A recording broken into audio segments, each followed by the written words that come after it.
Hello, and thank you for joining us on this chilly Saturday evening. It is now time for our English Flash News edition. I'm Daniel Cook, and I am pleased to present you with the Albanian news in a language that you understand. In today's news, today's massive protest organized by the Democratic Party have brought out a huge amount of people to protest against the current government. At 12 o'clock, the head of the opposition, Lulzim Basha, and the former Prime Minister of Albania, Sali Berisha, exited out of the headquarters of the Democratic Party and headed toward the Prime Minister's office, surrounded by thousands of young people. Their walk from the Skanderbeg Square toward the Prime Minister's office lasted for only a few minutes. An extraordinary number of people gathered in front of the Prime Minister's office to protest against the alliance of Edi Rama and Ilir Meta. This may well be the biggest protest organized by the Democratic Party since the elections of June 23rd. Mr. Basha, of course, addressed the assembly and demanded that the Prime Minister must either hear the voice of the people or resign his post. Basha said, "If you are in charge of things, then you have responsibilities. The contract with the Albanian people is sacred. You cannot play with the people. There is a simple rule in the democratic world. If you don't fulfill your obligations, you leave. The clock is ticking and the people are out of patience. You're not keeping your promises. Change your course, because we will not accept a government marred by fraud. We will not stop and we will not tire out. Rama and Meta must understand that Albania has changed." The head of the opposition also spoke ironically about the visit of Prime Minister Rama to the dictatorship bunker. "He hid today in the bunker of Anver Hoxha so that he wouldn't have to see you," said Mr. Basha.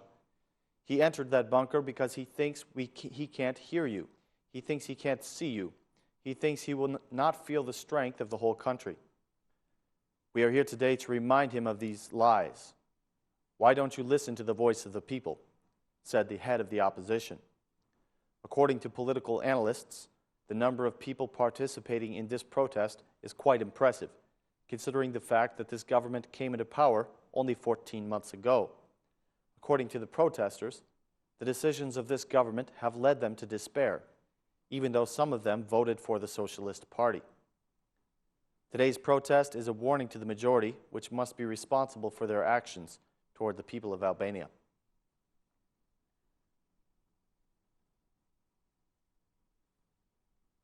The peaceful and popular protest led by the Democratic Party has put the police forces on high alert, and in order to ensure that nothing bad happens during the protest, they have taken extra security measures all around the area. They started to step up the security in the city in the early hours of this morning in preparation for the huge protest to come. The security force in front of the Prime Minister's office was largely made up of Tirana's female police officers. Perhaps this was intended to promote peaceful attitudes by all involved. However, it was not difficult to see the snipers on the roofs of the building that surround the boulevard. Sharpshooters were standing by on the rooftops, ready to take action in case of any unexpected aggression. The Democratic Party made the accusation that the police were stopping the people from coming to protest, but this was denied by the police. Amid the strict security measures, the protesters were very peaceful, and no incidents have been reported. After the protest, the police forces returned to their daily routines.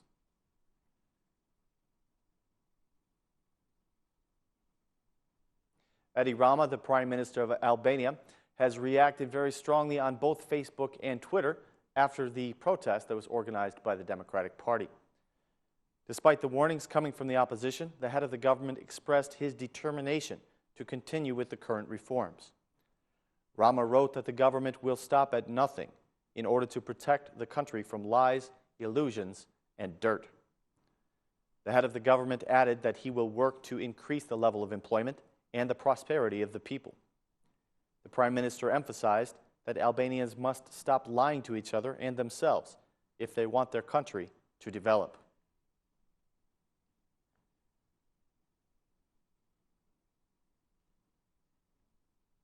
The Democratic Party gathered the people in front of the Prime Minister's office today, but meanwhile the Prime Minister was away, visiting a bunker from the communist period. This bunker was revealed to the public eye for the first time as part of the celebrations of the 70th anniversary of the country's liberation. In fact, it is the most fortified bunker in Albania. It used to be a place for the leaders of the dictatorship to hide in case of a war, or even worse, a nuclear assault. During his visit to the bunker, the head of the government was also accompanied by several ministers and ambassadors of the diplomatic society. For the first time in 22 years, the people of Albania have had the opportunity to see the inside of such a place. After examining the bunker, the Prime Minister addressed the people who are responsible for writing history books, and he asked them to leave politics aside. History must be written by historians. Any attempt to change history through politics is ridiculous, stated Prime Minister Edi Rama. The ministers of the government think that this bunker may now be used as a museum where people could come and learn more about the communist regime.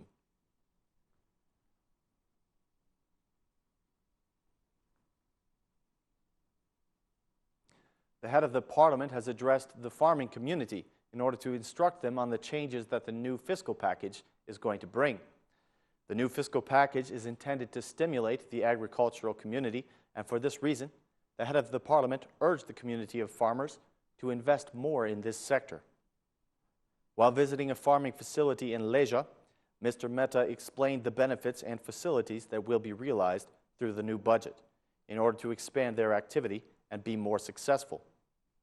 He said, "The new fiscal package stimulates the development of farming because it lowers costs and improves farming conditions." The Deputy Minister of Agriculture also spoke to the community, explaining the direct effects that the new fiscal package will have on them. The development of agriculture is considered to be one of the primary objectives of the Albanian government.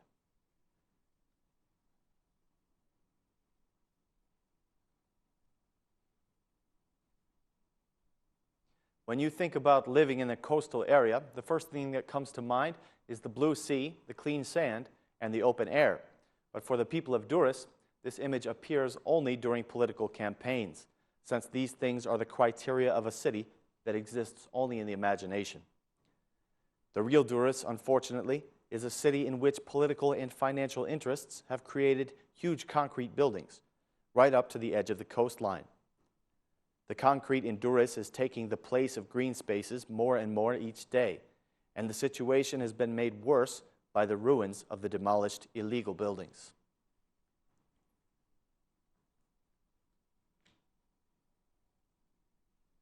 The head of the Society of Orphans in Leja is being brought up on charges of arson.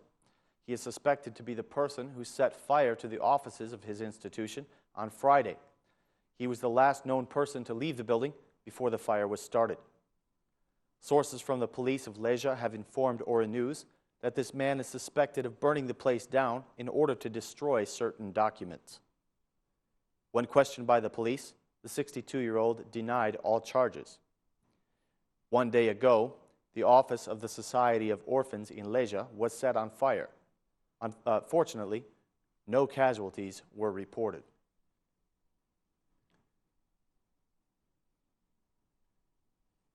The Brditsa Creek in Shkodra has become a major source of concern for the inhabitants of the area.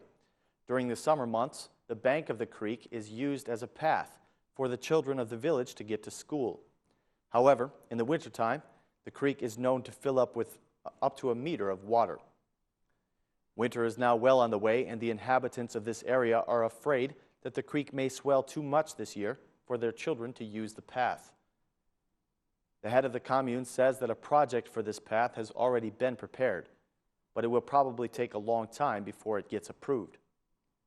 The 150 families of the area are fearful that the swelling of this creek will block off their path and even possibly create dangerous hazards for their children.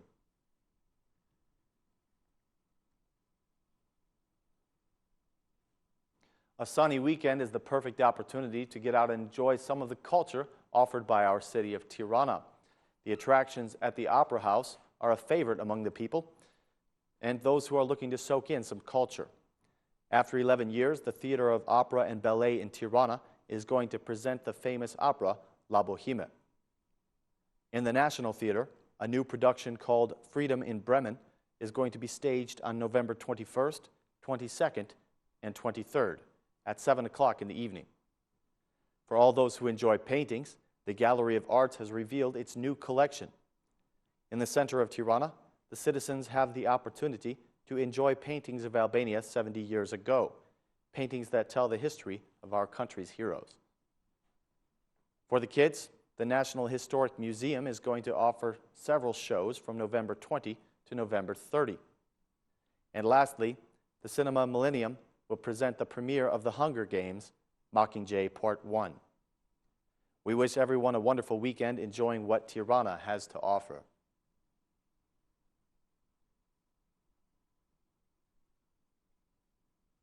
That's all the news for this evening. We hope you'll join us again on Monday for more Albanian news in English right here at the same place. Thank you and good night.